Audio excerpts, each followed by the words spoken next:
சபை இந்த சபையின் முன்பதாக சமுதாய பெரியோர்களும் மதிப்பிற்கு மரியாதைக்குரிய நமதர்மை தாய்மார்களும் சிறியோர் பெரியோர் அதுல 2 விதமா இருக்குதா சொல்றாங்க. என்னது தெரியலங்க, உங்களுக்கு தான் தெரியும். ஏய், சிறியோர் சிறியவர் முதல் பெரியோர் வரை. ஆமா, அப்படி சொல்லி போலாம். விடு. அனைவற்ற பேர்களும் அமர்ந்திருக்கிறார்கள். ஆமா, இப்ப தெரியுது பாரு மூடு. என்னது? சரி விடு.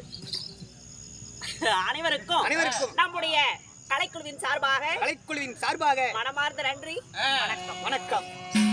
அப்படி இருந்தாலும் இன்று வைத்திருக்கூடிய நாடகம் முனியப்பன் சண்டை. ஆமாங்க. நான் யார் தெரியுமா? யாரு?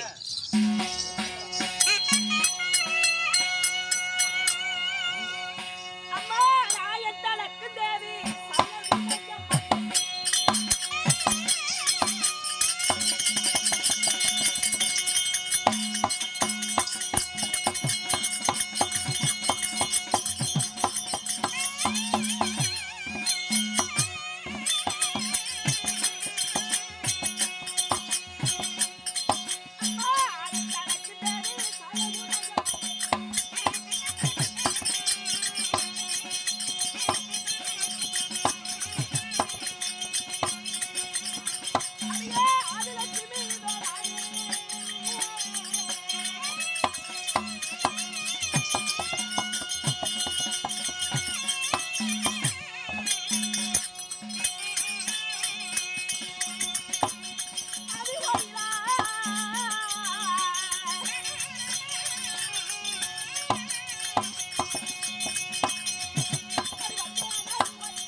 ஒரு நிலவுக்கு ஈடாகுமா?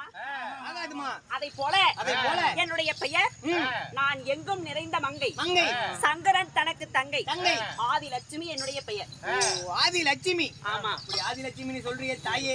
நீங்க எப்படி பிறந்தீங்க? அப்படியா? எதுல பிறந்தீங்க? எங்க பிறந்தீங்க? பரவாயில்ல.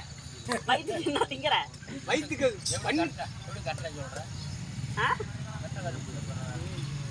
தேவன் இருந்தாவே நம்ம எதுவும் பாயிண்ட் அடிக்க முடியாது. அப்படி? ஆமா, ஒரு ஏதோ நம்மள என்ன நான் எப்படி பிறந்தேன்?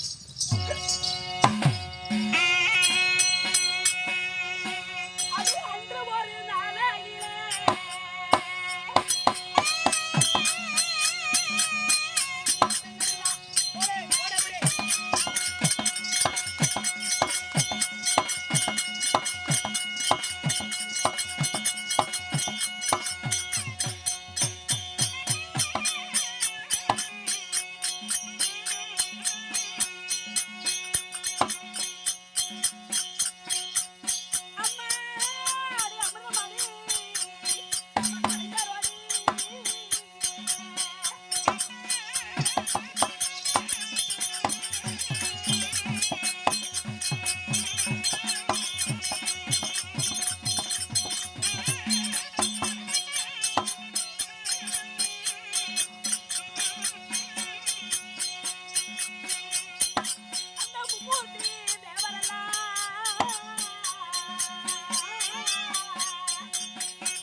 மா எப்படி பிறந்தீங்க? நீங்க எப்படி பிறந்த? நான் எது அப்படி பெத்து விட்டாங்க, என்ன பண்றது? அம்மா நான் எப்படி பிறந்தவள்? எப்படி பிறந்தவள்? துருமண்டலத்தை ஆண்டு வரக்கூடிய சாபத்திலே வல்லவர் என்று பெயர் பெற்ற தூர்வாச முனிவர். ஓ, தூர்வாச முனிவர். சரிங்க. அவர் வந்து தேவாதி தேவர்கள் சுருள் 33 கோடி தேவர்களுக்கும் அதிபதியாகிய தேவர்களுக்கெல்லாம் தலைவன். ஆமாங்க.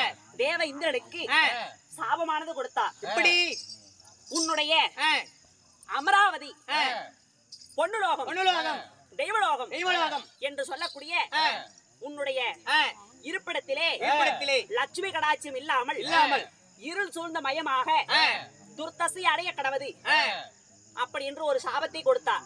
சரிங்க. ஆமா. அவர் சாபத்தை கொடுத்த நாள் முதலாக யாகாதி கர்மங்கள் யாகம் செய்யவில்லை, தவமுனிகள் நன்றாக தவம் செய்யவில்லை. ஆமா. இப்படி தெய்வலோகமே இருள் சூழ்ந்த மயமாக இருந்தது. இதற்கு என்ன தீர்வு என்று அனைத்து தேவர்களும் ஆலோசித்து ஒரு முடிவு செய்தார்கள். என்ன முடிவு எடுத்தாங்க? யாருடைய ஆலோசனை கேட்டு? யாருடைய ஆலோசனை? திருமால் என்று சொல்லக்கூடிய இந்த உலகத்தை ஓரடி ஈரடியாக அளந்த உத்தம பரம்பொருள் ஆதி நாராயணனுடைய ஆலோசனை பிரகாரமாக மந்திரகிரியை, மந்திரகிரி என்றால் கிரி என்றால் மலை, கிரி என்றால் மலை, அந்த மலையை மந்திரமலையை மத்தாகவும் திருப்பார்கடலை ஒரு பாத்திரமாகவும் சந்திரனை ஒரு தூணாகவும் நிறுத்தி சிவபெருமானுடைய கழுத்திலே இருக்கக்கூடியது வாசுகி என்று சொல்லக்கூடிய ஆதிசேஷன். அந்த ஆதிசேஷனை அணை கைலாக வைத்து அந்த பாம்பின் தலைவரும் அசுராதி கூட்டங்களும் அந்த பாம்பின் வாழ்வரும் தேவர்களும் நின்று திருப்பார்கடலில் அமிர்தமானது கடைந்தார்கள். தெரியுமா? அப்படி தேவர்களாலும் அசுராதி கூட்டங்களாலும் கடைந்த திருப்பார் கடலில் தோன்றிய திவ்ய பொருள். என்னுடைய பெயரோ மகாலட்சுமி. மார்க்கத்தில் தோன்றிய திவ்ய பொருளா? திவ்ய பொருள். பொருள். ஆமா. உங்க பெயரோ ஆதி கடலில் தோன்றிய திவ்ய பொருள். சரிமா? புரியுதா? அப்படி திவ்ய பொருளாக இருந்தாலும் செவ்வாயும் நுண்ணிய இடையும் முத்து போன்ற பற்களும் மயில் போன்ற சாயலும் தன் நிகரற்ற ஒரு மங்கை செந்தாமரை ஆசனமாக கொண்டு திருப்பார் கடலிலே அவதரித்தவள். சரிமா? அப்படி அவதத்தில் பிறந்த நான் யாரை கல்யாணம் செய்தேன்? என்னுடைய கணவர் யாரு? அவர்தான் 10 அவதாரம் கொண்ட பரந்தாமன் ஆதியில் நாராயணன். நாராயணனை திருமணம் செஞ்சீங்க? ஆமா. திருமணத்தை செய்து அந்த திருமாலுடைய திருமார்பிலே குடியிருந்து நான் திருப்பார் கடலில் வாசம் செய்கிறேன். இன்றைய தினமாக கணவரை சந்திக்கணும். புறப்படு.